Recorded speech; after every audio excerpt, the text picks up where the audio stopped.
سورہ یاسین شریف کے اندر توحید، رسالت اور آخرت، اسلام کے تینوں بنیادی عقیدوں کو بیان کیا گیا ہے۔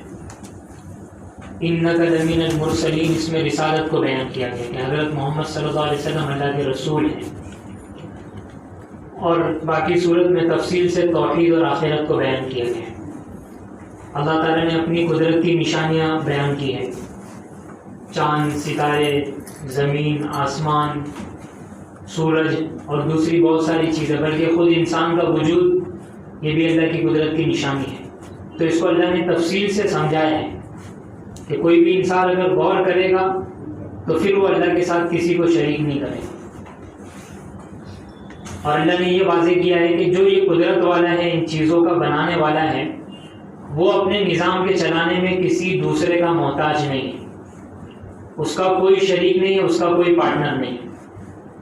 اور پھر آخر صورت میں یہ سمجھایا ہے کہ جو اللہ ان چیزوں کو نئے سرے سے اور بغیر کسی نمونے کے، بغیر کسی مٹیریل کے اور بغیر کسی سابقہ ماڈل کے بنانے پر قادر ہے، وہ اللہ دوبارہ بھی ان چیزوں کو پیدا کر سکتا ہے، اور اس خاص طور سے اس انسان کو اللہ رب العزت دوبارہ پیدا کر سکتا ہے۔ یعنی وہی جو ہمارا آخرت کا عقیدہ ہے، مرنے کے بعد دوبارہ زندہ ہونا، اس کو اللہ رب العزت نے دلیل سے سمجھایا ہے۔ ایک مرتبہ ایک مشرک ہمارے نبی صلی اللہ علیہ وسلم کے سامنے آیا اور بوسیدہ ہڈی لے کر آیا اور اس طریقے سے چورا چورا کرنے لگا اور کہا کہ اللہ اس کو زندہ کرے گا، یہ ہڈی جو چورا چورا ہوئے، پایا ہم لوگ جب کھاتے ہیں نا تو پائے کی ہڈی کیسی چورا چورا ہو جاتی ہے، چوس کے برابر کھاتے ہیں اس کو تو مزہ بھی آتا ہے اور چورا چورا ہو جاتی ہے، تو ویسا اس نے ہڈی کو چورا کیا اور بولے اللہ اس کو زندہ کرے گا۔ تو فرمایا ہاں اللہ زندہ کرے گا، تیرا وجود نہیں تھا، تو دنیا میں تھا ہی نہیں، تو اللہ نے تجھے بنا دیا، تو یہ تو کچھ نہ کچھ تو ہے، تو اللہ کے لیے کیا مشکل ہے؟ حالانکہ اللہ کے لیے دونوں برابر ہیں، اللہ کے لیے کوئی فرق نہیں ہے کہ یہ آسان یہ مشکل۔ وما ذلک علی اللہ بعزیز، اللہ کے لیے سب برابر ہیں۔ تو سورہ یاسین میں یہ تفصیل سے بات بتائی گئی ہے۔ شاید یہی وجہ ہو کہ یہ ہمارا توحید، رسالت، آخرت کا سبق تازہ رہے، اسی لیے بزرگ نصیحت کرتے ہیں کہ روزانہ ایک مرتبہ یاسین پڑھنا چاہیے تاکہ یہ تینوں سبق تازہ ہوتے رہیں۔ ہو سکے تو ترجمہ بھی پڑھنا چاہیے، ایک مرتبہ ترجمہ پڑھ لیں گے تو وہ ذہن میں بیٹھ جائے گا۔ سورہ یاسین کے فضائل بہت ساری حدیثوں میں آئے ہیں، بعض حدیثیں صحیح ہے، بعض حسن ہے اور بعض ضعیف ہے اور بعض موضوع ہے۔ موضوع روایت تو اکثر میں بیان کرتا ہی نہیں ہوں، میں کوشش کرتا ہوں کہ بیان نہ کروں، کیونکہ موضوع روایت کو بیان کرنا جائز بھی نہیں ہے۔ بعض لوگوں نے یاسین کے فضائل کا انکار کیا ہے کہ یاسین کی فضیلت کے بارے میں کوئی حدیث نہیں ہے۔ بعض سلفی لوگ جو ہوتے ہیں، عرب کے جو سلفی حضرات ہیں، انہوں نے انکار کیا ہے۔ لیکن عرب کی ایک سلفی عالم ہے، انہوں نے کتاب لکھی ہے موسوعۃ فضائل سور و آیات القرآن الکریم، 2 جلدوں کے اندر کتاب ہے اور تقریباً 1500 صفحات اس کے ہیں۔ میرے پاس یہ کتاب رکھی ہوئی ہے، میں اس کتاب کا مطالعہ کر رہا۔ موضوع کا مطلب ہوتا ہے کسی بھی موضوع پر تمام حدیث کو جمع کر دینا، دنیا میں جتنی بھی حدیث ہے وہ جمع کر دینا، اس کو کہتے ہیں موضوع۔ تو انہوں نے قرآن کے فضائل اور سورتوں کے فضائل کی جو حدیث ہے سب کو جمع کر دیا ہے، اور یہ 2 جلدوں میں انہوں نے صحیح اور حسن کو جمع کیا ہے۔ پھر دوسری اور جلدیں انہوں نے لکھی ہے، اس میں انہوں نے ضعیف حدیثوں کو جمع کیا ہے۔ تو میں جو آج پڑھ کر آیا ہوں وہ صحیح اور حسن والی روایت والی کتاب میں پڑھ رہا ہے۔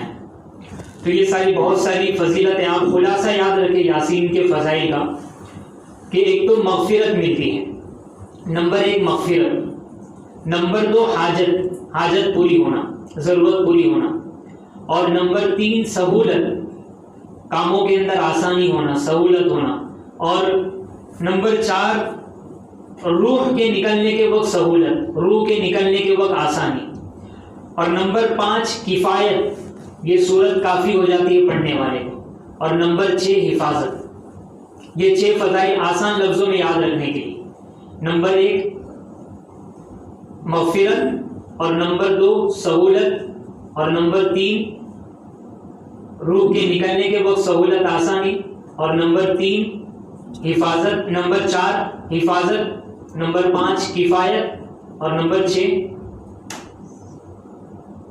مگر آپ بھی یاد رکھیں اس کو۔ دیکھیں یہ حدیث دارمی کی روایت ہے، حضرت ابو ہریرہ رضی اللہ عنہ فرماتے ہیں کہ جو شخص رات میں یاسین شریف پڑھ لے اللہ کی رضا کے لیے تو اس رات میں اس کی مغفرت کر دی جاتی ہے۔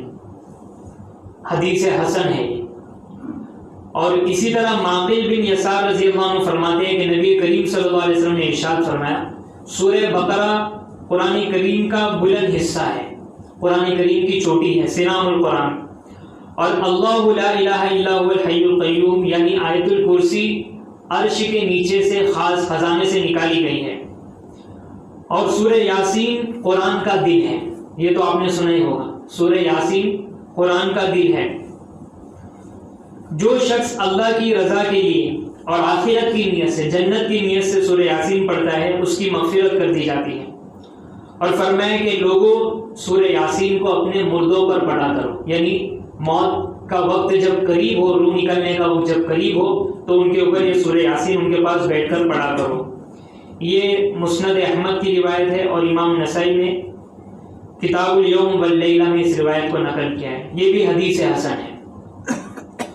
اسی طرح ایک اور ایک روایت ہے ابو ہریرہ رضی اللہ عنہ کی، فرمایا کہ ہر چیز کا کوئی نہ کوئی دل ہوتا ہے، اور قرآن کریم کا دل سورہ یاسین ہے۔ مسند احمد کی روایت ہے، امام احمد ابن حنبل رحمۃ اللہ علیہ فرماتے ہیں کہ بعض مشائخ نے بیان کیا ہے کہ وہ غزیف بن حارث ثمالی رضی اللہ عنہ کی خدمت میں حاضر ہوئے۔ غزیف رضی اللہ عنہ یہ صحابی ہے، غزیف، اور اس وقت ان کا آخری وقت تھا۔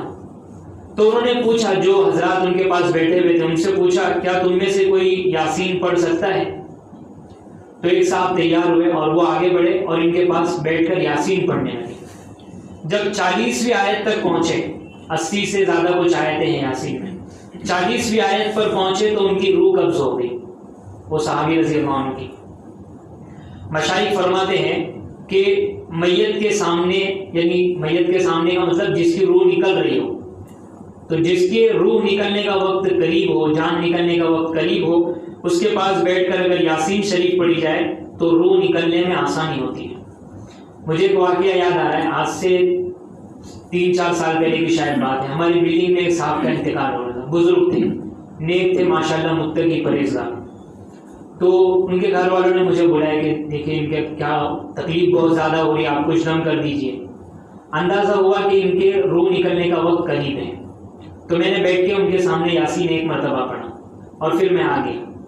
تو وہ کچھ آدھے گھنٹے کا وقت گزرا تھا، ان گھر والوں نے مجھے بتایا 8:30 بجے آپ پڑھ کے گئے عشاء کی نماز کے لیے، 9 بجے تک آسانی کے ساتھ ان کی روح نکل گئی۔ تو روح کے نکلنے میں آسانی ہوتی ہے، اور نبی کریم صلی اللہ علیہ وسلم نے بھی ارشاد فرمایا ہے کہ جب کسی کی روح نکلنے کا وقت قریب ہو تو اس کے پاس بیٹھ کر یاسین پڑھو، کیونکہ روح نکلنے کے وقت بہت زیادہ تکلیف ہوتی ہے۔ اسی طرح آجوری کی روایتیں فرماتے ہیں کہ جس میت کے سامنے یعنی روح نکلنے کا وقت جب قریب ہو اور وہاں پر یاسین پڑھی جائے تو اللہ تعالیٰ اس پر معاملے کو آسان کر دیتے ہیں۔ ہون اللہ علیہ۔ مسند دارمی کی ترمذی شریف کی روایت نہیں بلکہ مسند دارمی کی روایت ہے، جو شخص صبح کے وقت یاسین شریف پڑھے تو اسے پورے دن کی آسانی عطا کر دی جاتی ہے۔ من قرأ یاسین حین یصبح اعطی یسر یومہ حتی یمسی۔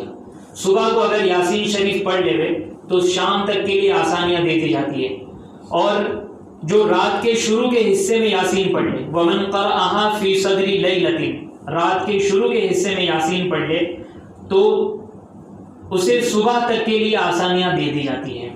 وہی جو میں نے بتایا، سہولت، آسانی، ہر کام میں آسانی، ہر کام کے اندر اللہ آسانی دے دیتے۔ اسی لیے بعض بزرگوں نے کہا ہے کہ جب ولادت کا وقت قریب ہو تو خود ولادت والی کو بھی یاسین پڑھنا چاہیے، اور اس کو 3 مرتبہ یاسین کا پڑھا ہوا پانی پلایا جائے، یعنی پانی کے اوپر دم کیا جائے 3 مرتبہ یاسین پڑھ کے، اور اس کے جو گھر والے ہیں چاہے گھر میں ہوں چاہے ہاسپٹل میں ہو، جہاں پر بھی ہو، سب یاسین پڑھیں۔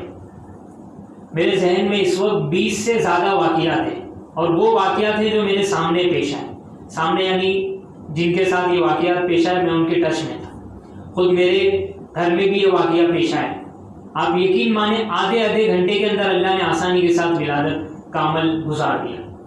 مغرب کی نماز کے بعد سنت اوابین وغیرہ پڑھ کے پیدل 10-15 منٹ کا سفر کر کے ہاسپٹل پہنچے، ایڈمٹ کیا گیا، شوہر عشاء کی نماز پڑھنے کے لیے گیا، عشاء کی نماز سے آ رہے ہیں، فون آ رہا ہے بیٹا مبارک، مغرب سے عشاء کے درمیان، آسانی کے ساتھ۔ حتیٰ کہ بعض ہندو عورتوں کے واقعات ہیں کہ ان کے اوپر کچھ کر دیا گیا کسی نے کہ اس کو آسانی کے ساتھ ولادت نہ ہو، مر جائے، تو ان کے لیے بھی کچھ یاسین کا پڑا ہوا پانی ان کو دیا گیا، کہا گیا بھائی پوتر ہے، اس کو پینا، پھینکنا مت۔ تو آپریشن فکس ہو چکا تھا کہ آپریشن ہی ہوگا، لیکن پانی پلایا گیا، آسانی کے ساتھ ہو گیا، سب حیران کہ یہ کیسے ہو گیا۔ تو یہ یاسین کی فضیلت ہے کہ جو بھی کام کے لیے کیا جائے اللہ تعالیٰ آسانی کر دیتے۔ 20 واقعہ ذہن میں، وقت بہت چلے جائے گا اس لیے میں بتا نہیں ہوں، تو یاد رکھیں بہت بہترین عمل ہے، جب بھی ولادت کا وقت قریب ہو یاسین پڑھنا شروع کر دے، گھر والے بھی یاسین پڑھے اور یاسین کا پڑھا ہوا پانی پڑھ کے پلائے، تو انشاءاللہ بغیر آپریشن کے آسانی کے ساتھ یہ ہو جائے۔ ورنہ یہ آج کل بہت کثرت سے آپریشن ہو رہے ہیں، اور آپریشن کی وجہ سے عورتوں کی صحت خراب ہو رہی ہے، کمر کا درد اور پتہ نہیں کتنے درد اور پوری تکلیف، یعنی تکلیف سے زندگی گزرتی ہے۔ اسی طرح ایک اور حدیث میں فرمایا کہ جو شخص یاسین شریف پڑھ لیتا ہے تو یہ اس کے غم میں کافی ہو جاتی ہے، یعنی یاسین پڑھنے والے کو کبھی ٹینشن نہیں ہوتا، کبھی غم اور فکر لاحق نہیں ہوتے۔ ومن قرأها لیلۃ غفر ذنبہ، جو رات میں پڑھ لیتا ہے اس کی مغفرت کر دی جاتی ہے۔ یحییٰ ابن کثیر رحمۃ اللہ علیہ فرماتے ہیں، یہ تابعی ہے صحابہ کے شاگردوں میں سے، تو یہ حدیث نہیں ہے، یہ تابعی کا قول ہے۔ مجھے یہ بات پہنچی ہے کہ جو شخص رات میں یاسین پڑھ لیتا ہے وہ صبح تک خوش رہتا ہے، فری رہتا ہے، انجوائے کرتا ہے، یعنی خوش رہتا ہے۔ من قرأ یاسین لیلا لم یزل فی فرح حتی یصبح، لم یزل فی فرح، وہ خوش رہتا ہے۔ اور جو شخص صبح کے وقت یاسین پڑھ لیتا ہے تو وہ شام تک خوش رہتا ہے۔ وقد حدثنی من جربھا، اور جن لوگوں نے یہ بات مجھ سے بیان کی ہے انہوں نے خود اس کا تجربہ کیا ہے کہ وہ کئی سالوں تک یاسین پڑھے اور وہ ہمیشہ خوش رہے۔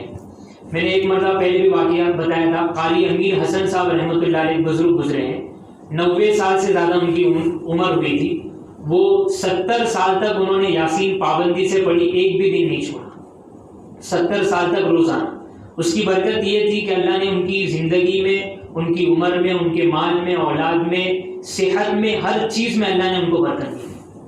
علی گڑھ میں اکثر ان کا قیام رہا کرتا تھا، علی گڑھ والے جو ہوں گے ان کو جانتے ہوں گے، قاری امیر حسن صاحب رحمۃ اللہ علیہ، شاید مولانا ابراور الحق صاحب رحمۃ اللہ علیہ کے خلیفہ بھی ہیں۔ اور آخری حفاظت، تو حفاظت کے لیے آپ نے واقعہ سنا ہوگا، سیرت کی کتابوں میں واقعہ لکھا ہے، سیرت ابن ہشام وغیرہ میں، کہ ہجرت کے وقت مشرکین جن میں ابو جہل بھی شامل تھا، انہوں نے آپ صلی اللہ علیہ وسلم کے گھر کے باہر گھر کے باہر گھیرا ڈال دیا اور ننگی تلوار لے کر بیٹھے ہوئے کہ جب محمد نکلیں گے تو ایک ساتھ مل کے اڑا دیں گے۔ نبی کریم صلی اللہ علیہ وسلم نکلے، یاسین شریف پڑھ رہے ہیں، یاسین والقرآن الحکیم انک لمن المرسلین، اور ہاتھ میں مٹی ہے، ان کافروں کے سروں پر مٹی ڈالتے جا رہے، یاسین پڑھتے جا رہے ہیں۔ وجعلنا من بین ایدیہم سدا ومن خلفہم سدا فاغشیناہم فہم لا یبصرون، یہاں تک آپ نے یاسین کی تلاوت فرمائی، کوئی مشرک آپ کو دیکھ نہیں سکا، اور آپ حفاظت کے ساتھ وہاں سے نکل گئے اور حفاظت کے ساتھ مدینہ پہنچ گئے، اسلامی ریاست بھی قائم ہو گئی اور اسلامی نظام بھی قائم ہو گیا، حالانکہ وہ قتل کرنا چاہ رہے تھے۔ تو اس سے علماء نے فرمایا ہے کہ یاسین کو اگر کوئی حفاظت کی نیت سے پڑھے گا تو اللہ تعالیٰ حفاظت بھی فرمائیں گے۔ اگر دشمن آ جائے، گھیرے میں لے لے، سب مل کے ہجومی دہشت گردی کر کے مارنا چاہ رہے ہوں، موب لیچنگ کرنا چاہ رہے ہوں، تو آیت الکرسی پڑھ لے ہوئے اور یاسین کا ایک رکوع تو انشاءاللہ اللہ رب العزت حفاظت فرمائیں گے۔ تو یہ یاسین کے فضائل ہے، اس لیے یاسین کو پڑھنے کا معمول بنانا چاہیے، پورا ہی قرآن پڑھنے کا معمول بنائیں، قرآن کا ترجمہ پڑھنے کا معمول بنائیں، قرآن کو سمجھنے کا معمول بنائیں۔ کل 17 رمضان مبارک ہے، غزوہ بدر کا واقعہ پیش آیا تھا، قرآن میں اللہ نے اس کو یوم الفرقان کہا ہے، حق اور باطل کے درمیان فیصلے کا دن۔ تو غزوہ بدر کا جو واقعہ ہے یہ ہماری ایک شاندار روشن تاریخ ہے، ہمیں اپنی تاریخ کا پتہ ہونا چاہیے، تو اس لیے ہو سکے تو قرآن کی تفسیر میں یا سیرت کی کتابوں میں غزوہ بدر کا واقعہ ضرور پڑھیں۔ اللہ رب العزت ان باتوں کو سمجھنے کی اور ان پر عمل کرنے کی توفیق عطا فرمائے اور قرآن کی برکتوں کو حاصل کرنے کی توفیق عطا فرمائے.